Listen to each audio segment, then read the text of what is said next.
Now, one of the beautiful things about the Flinders Ranges is you get these beautiful lookout points, and so many of them.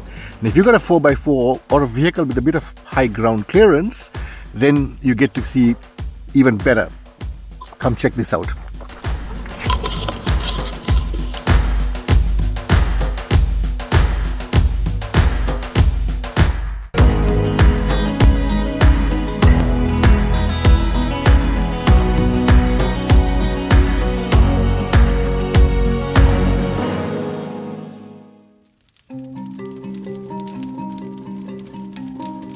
In the previous episode, we arrived in the southern Flinders town of Wilmington. We'll be spending the next several days here with some friends. As we arrived, our friends Sophia and Will took us to a secret lookout spot which only the locals know. It was quite a ride getting to the top of this lookout, but it was exhilarating and the views were breathtaking. We spent the rest of the evening catching up with our friends late into the night.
Okay, so today we had a bit of a lazy start. We got up a bit late and we are heading down the map here. So we are in Wilmington right now. Wilmington is up here, so that's a little town that we're staying in. And then if you go further down about 10 kilometers and turn in, it's supposed to be an old copper mine that existed up until the end of the 1800s. So we thought explore that area. There is some tracks marked on the map, not too sure how drivable they are, whether it's blocked off or not, and then come back up and then come off to this point here, which is a lookout. It's called the Hancock's Lookout.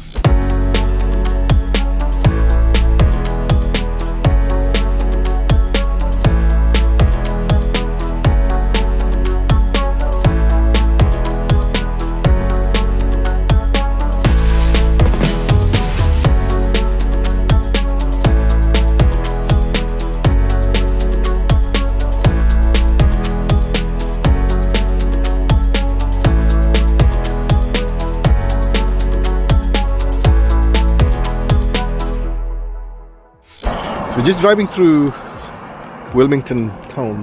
What's of it? I mean, it's a tiny little place. And I saw this. And this, if you are a Land Rover fan, you should stop here if you're in this area. So behind me is actually a toy museum, but parked outside the toy museum is all these Land Rovers. And I want to show you this one.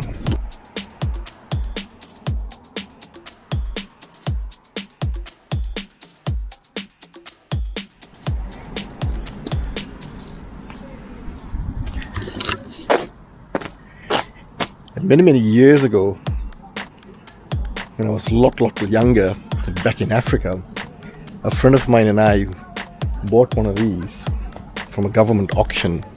It had seen much better days when we got it, but that's all we could afford from our saved pocket money at the time. And it's one of these I first got into four-wheel driving.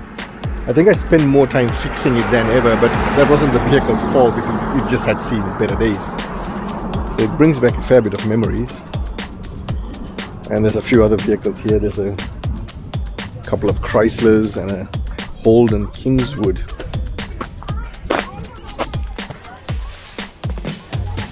And this brings back another memory to me, because growing up back in Zambia, we used to have these Holdens, but they came badged as Chevys.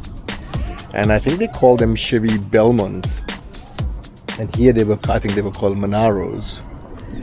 Oh yeah, it's called the Kingswood over here. And the Zambian police had them.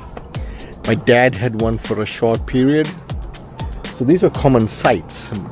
And growing up in Africa and Zambia at the time, I had no idea that there was a lot of influence from Australia coming through. So we had Holdens. We had this TV program Skippy the Kangaroo, some of you may remember. We had the Neighbours coming through and the Paul Hogan Show. So a lot of Aussie influence, but we had no idea it was, you know, Australian. We just entertainment for us at the time. Yeah, so good connection going back many years.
Came to the mine. Unfortunately it's closed off. I would think it's for safety reasons, and also the area now belongs to SA Water, so we can't really go into the mines or wherever the mines existed. But brief history is the copper mine existed between 1866 and right up until 1907. In between it was on and off, so it wasn't really mined continuously.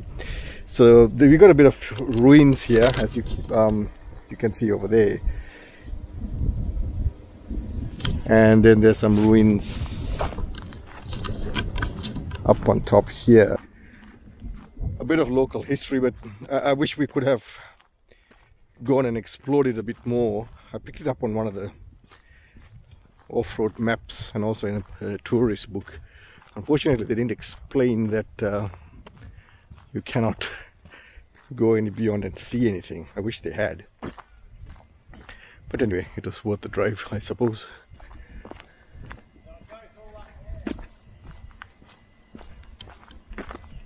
Can you go up? How are you going? Can you go up further? No. I don't think so. Nah, it's dead end. I know. I read it in one of the tourist mags, and I thought they didn't say anything about being a dead end. Yeah. And I was on HEMA Maps, and HEMA Maps showed the road continuing.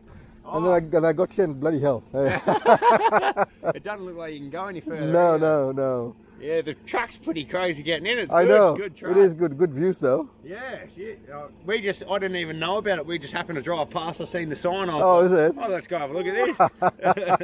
Yeah, that's somebody else who's done the same thing as we did, because the maps don't say that you cannot drive up and you come to a dead end and you can't go any further. Bye. So anyway, right up there you could see one of the old chimneys that used to exist during the mining days, and I guess you could walk up, but I'm not too sure, because SA Waterworks has got these no trespassing signs, so I don't want to take a chance. But there is a little pathway leading up. I guess at least the drive was fun getting up here, so no complaining. Now, one of the tips I'll share with you, or this is what we like to do. Now, when you get Flinders Ranges, there's so many popular spots where everybody goes to. But if you pick one of these small towns and base yourself in the small town, like we're doing in Wilmington, there's so much to see within a radius of about 100 kilometers. And the nice thing is you don't get to you don't have to be in the crowded places where everybody else or most of the tourists go to, and it's a lot less crowded, and you also support a local economy. And once you get to know a little bit of the locals, they'll give you local knowledge, which will get you to places which you'll never see in the tourist information brochures or maps. So that's something to think about wherever you travel, not just here in Flinders. I think Johnny's fallen in love with Flinders Ranges. She's seen a property for sale. I think she's got money stashed away, which I don't know about.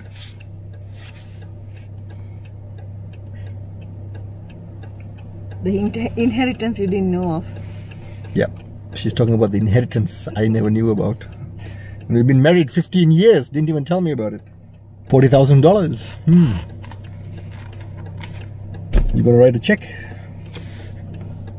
I've got an idea. Get a massive property in the Flinders Ranges and put a 4x4 park and a pub. That's an idea.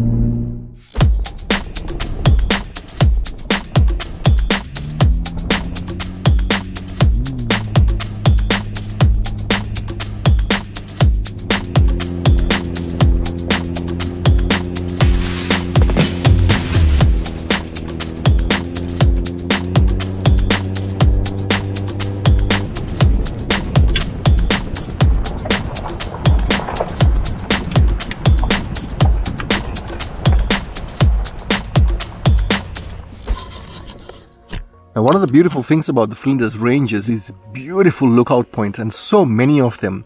And if you've got a 4x4 or a vehicle with a bit of high ground clearance, then you get to see even better. Come check this out.